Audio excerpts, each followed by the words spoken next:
अस्सलामु अलैकुम वरहमतुल्लाहि वबरकात। प्यारे ख़वातीन व हज़रात, मैं इस वक्त मौजूद हूँ रौज़ा रसूलुल्लाह सल्लल्लाहु अलैहि वसल्लम के सामने। तो मैं सबसे पहले आप सल्लम को सलाम पेश करता हूँ। आप भी मेरे साथ मिलकर आप सल्लम को सलाम पेश करें और उसके बाद आपको मदीना पाक की अज़ान भी सुनाएंगे। बिस्मिल्लाहिर्रहमानिर्रहीम। अस्सलातु वस्सलामु अलैका या रसूलुल्लाह सल्लल्लाहु अलैहि वसल्लम। एक बार फिर सलाम पेश करें। बिस्मिल्लाहिर्रहमानिर्रहीम। अस्सलामु अलैका अय्युहन नबी व रहमतुल्लाहि व बरकात।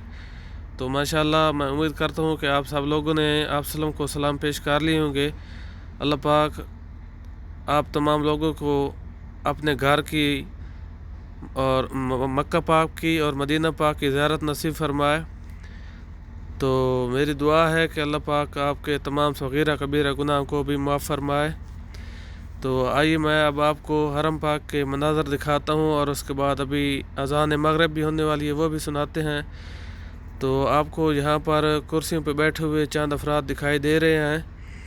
तो इनके आज यहाँ पर ये मदीना के अहल मदीना हैं, इनकी यहाँ फौतगी हो चुकी है। तो इनकी मरहूमीन की तदफीन के लिए कुछ अफराद जन्नतुल बकी में चले गए हैं। तो वो तदफीन करके जब वापस आएंगे तो यहाँ पर ताज़ियत के लिए यहाँ बैठेंगे थोड़ी देर, तो फिर वापस चले जाएंगे। और मस्जिद नबी में ये बाबिल मक्का के सामने यहाँ मौजूद हैं। और अभी अज़ान मगरिब भी होने वाली है। तो आइए अज़ान मगरिब सुनते हैं और उसके बाद नमाज अदा करेंगे।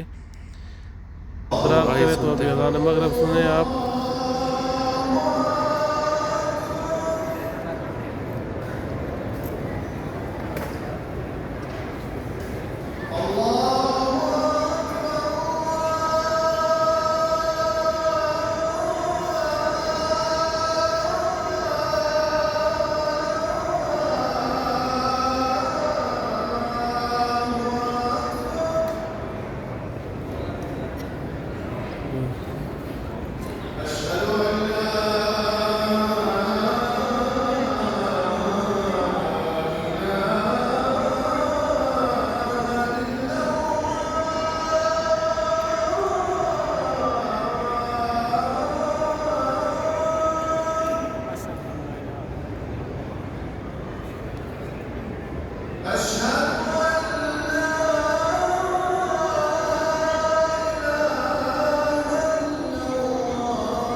جی ناظرین، آپ نے اذان مغرب سن لی ہے، تو ماشاءاللہ اللہ پاک آپ کو جزائے خیر عطا فرمائے۔ تو ابھی ہم نماز مغرب ادا کرتے ہیں۔ تو ابھی نماز مغرب ماشاءاللہ ادا ہو چکی ہے۔ حجاج کرام ذکر و اذکار کر رہے ہیں نماز مغرب ادا کرنے کے بعد۔ تو آئیے اب آپ کو دکھاتے ہیں جہاں پر ریاض الجنہ میں جانے کے لیے حجاج کرام لائنوں میں کھڑے ہیں، اپنی باری کا انتظار کر رہے ہیں۔ ترکیہ اور بنگلہ دیش کے حجاج کرام یہاں موجود ہیں، اور ابھی آپ دیکھ سکتے ہیں کہ یہاں پر خواتین اپنی باری کے لیے ریاض الجنہ میں جانے کے لیے لائنوں میں لگی ہوئی ہیں۔ تو ابھی نئے جو نظام متعارف کروایا گیا اسی کے مطابق موبائل ایپ پہ یہاں پہ ٹائم لیتے ہیں، اور اس کے بعد ریاض الجنہ میں اور اصحاب صفہ والی جگہ میں ان کو ٹائم دیا جاتا ہے، اور وہ اپنی باری پہ جاتے ہیں اور ریاض الجنہ میں نفل ادا کرتے ہیں، اصحاب صفہ کے مقام کی زیارات کرتے ہیں۔ تو اس طرح جو ہے یہ پروسیس مکمل ہوتا ہے۔ تو ویڈیو کو واچ کرنے کا بہت بہت شکریہ۔ تھینک یو۔ اللہ حافظ۔